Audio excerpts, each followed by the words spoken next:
Barakatha Yahweh, Barakatha YAHAWASHI, Barakatha Yahweh, Barakatha YAHAWASHI, Barakatha Yahweh, Barakatha YAHAWASHI, Bahashem HaKodash.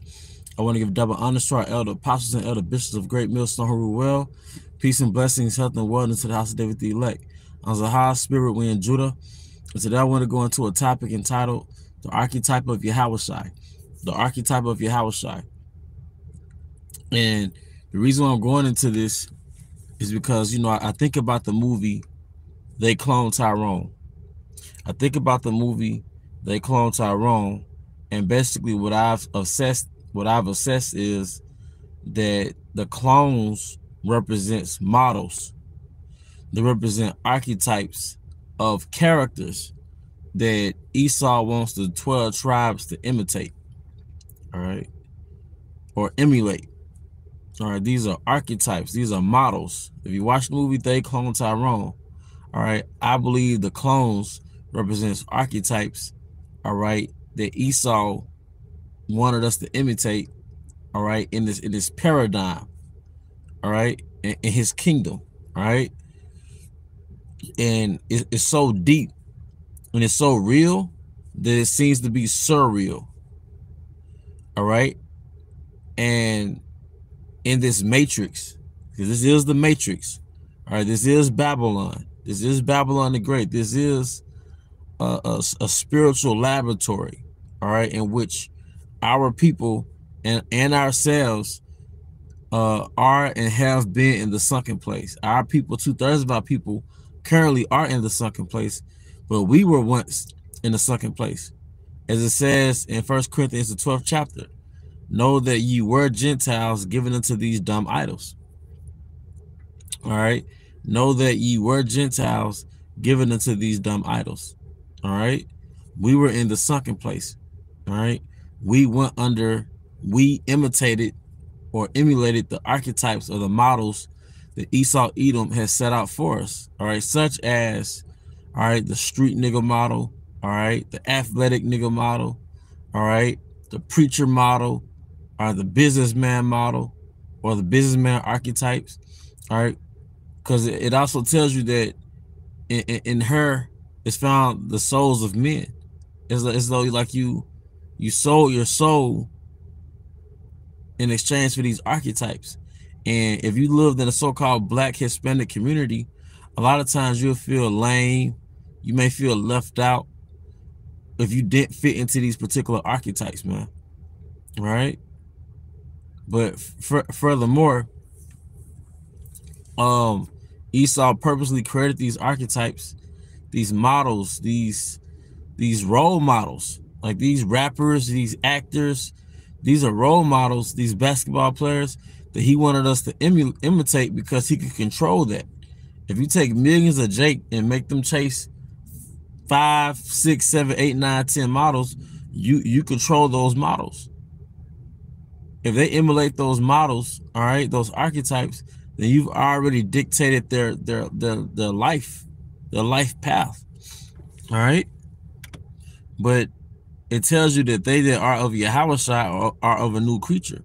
Because when you wake up to the knowledge of Yahweh Bahashem YAHAWASHI Salak, when you wake up to the knowledge of Yahweh Bahashem YAHAWASHI, lightning struck your archetype. Lightning struck your Babylonian engineered archetype. It struck it. It destroyed it like an idol. Like it destroyed an idol, man. And the new creature is imitating the archetype of YAHAWASHI, right? Which is the image of Yahweh. All right. That's why YAHAWASHI came on the earth and said, I and my Father are one. All right. That's a beautiful name for your YouTube page, because it's going into what we're talking about, GMS and his likeness. Because likeness is basically an image. All right. An archetype, a figure, a model. So we follow the likeness of engineered archetypes, all right, that he set up for the 12 tribes. All right. Like you got the homies, right? Like they got this little candy machine where they have something called the homies, and they had all these different archetypes or stereotypes of the homies, which are the northern kingdom of Israel. But he did the same thing with southern kingdom. Okay, he did the same thing with the southern kingdom. He created these stereotypes, man. Like it's as though he created a book, a comic book, and he drew out different characters. And he created a script for each character. All right, the Tupac archetype, you know. But these are things that we follow as lost sheep in Babylon, man. All right, this captivity is the most demonic and sorcery engineered captivity, because this man within this captivity, he mastered mind control. See, this captivity is less physical and more mental. It's more psychological. This is dealing directly with your mind. We're not physically in chains and shackles. We're mentally and spiritually in chains and shackles. Christianity is a form of oppression because it oppresses you from your real religion, your real lifestyle, your real way of life. All right? Christianity is a form of oppression, and it's part of that sorcery. It's part of that being in darkness. Christianity for the 12 tribes is a form of darkness. All right? Street culture, all right, for the 12 tribes is a form of darkness. All right, because you're viewing the world through the eyes of a street nigga archetype that was engineered by Esau Edom. All right? American culture is a sunken place. It's oppression because it's blinding you from where you came from. All right, but we're really supposed to go after the image of YAHAWASHI. That's the goal, man. All right. We are disciples striving to be like our master. Okay. And the more we involve ourselves in the ministry, the more we do the works, the more we read, watch videos, and the more we unplug from these different archetypes and the lifestyle that come with these archetypes, the more you unplug from it, the more you make room for YAHAWASHI.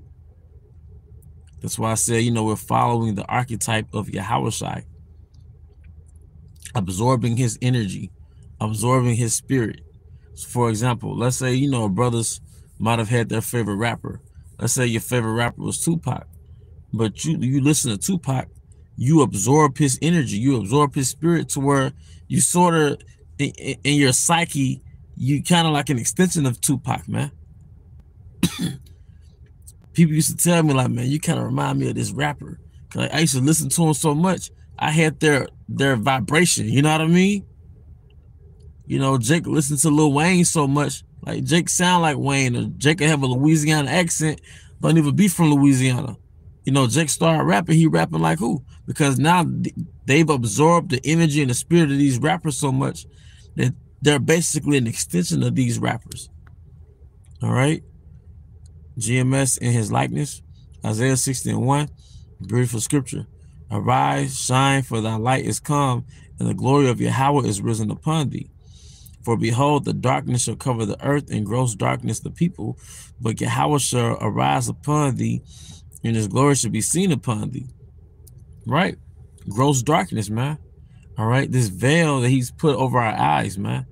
This paradigm that's really like a psychological glass dome that cuts us off from reality. All right, that cuts us off from reality. Okay, and if you shatter the glass of that dome, then you'll see reality, and you'll see the truth for what it is. As it says in the scriptures, the truth shall set you free. So how can we be free if we're cut off from the truth? So now we're free because we've been exposed to the truth. But prior to being in the truth, we were still held captive in our minds. All right? Because we were strangers to our nationality. We were strangers to our power. We were strangers to our own identity. When we looked in the mirror, we didn't know what we were looking at. We were looking at a stranger. We judged ourselves by another culture's standard, by another culture's standard of how we should behave as people in his kingdom. And we model ourselves after these archetypes. All right? We are yet this day in our captivity. All right, that's part of being a lost soul in Babylon. You not knowing who you are. So many Jakes, especially Generation Z and millennials, they got all type of crazy hairstyles, all type of crazy hair dyes, tattoos everywhere, all type of crazy lifestyles because they have no image to imitate. They have no positive image, and the only positive image is really YAHAWASHI. So they're not opening up a book and reading the Gospels and learning the spirit and the ways of YAHAWASHI. They're not going into the laws, or they're not going into the Tanakh to learn the ways of the Most High and his following his guidelines. All right, because it says what in Genesis? Let us make man in our image and our likeness, which that means give him order. All right, but through those laws, those oral laws that we had back then, it made us like unto Yahweh. It made us like into his image, all right, which was his archetype in his within his actions. All right.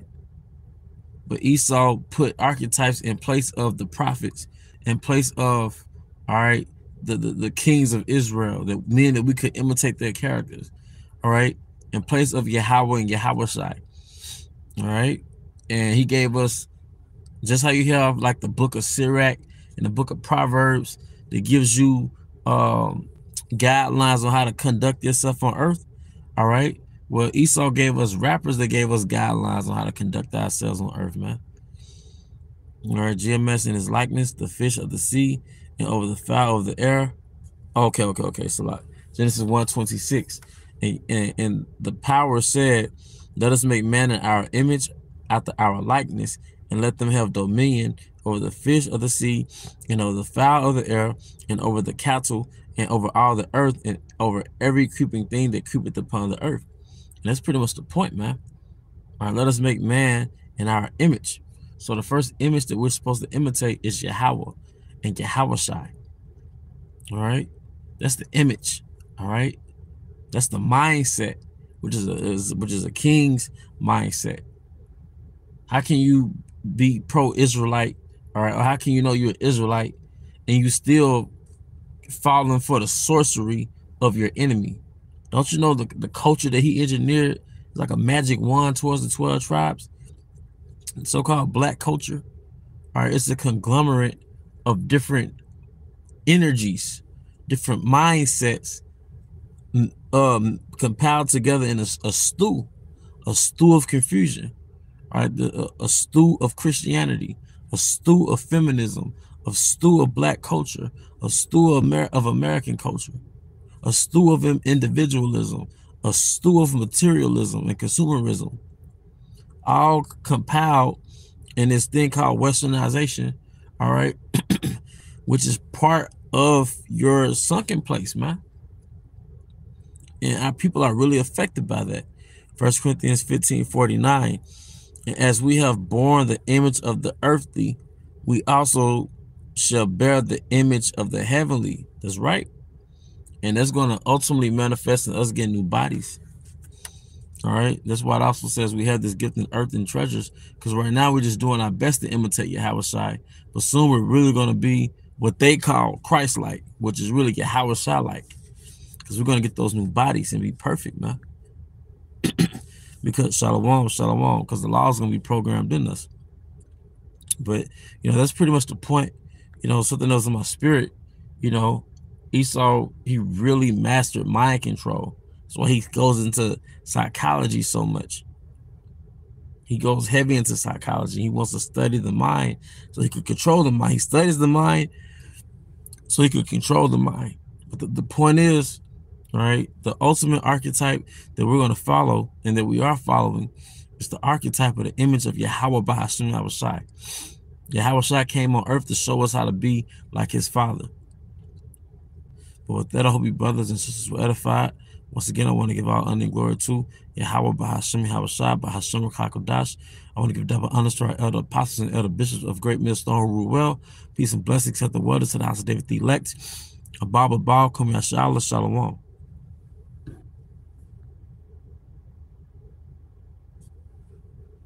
The water, Yahweh Bahashim YAHAWASHI. Shalom, shalom.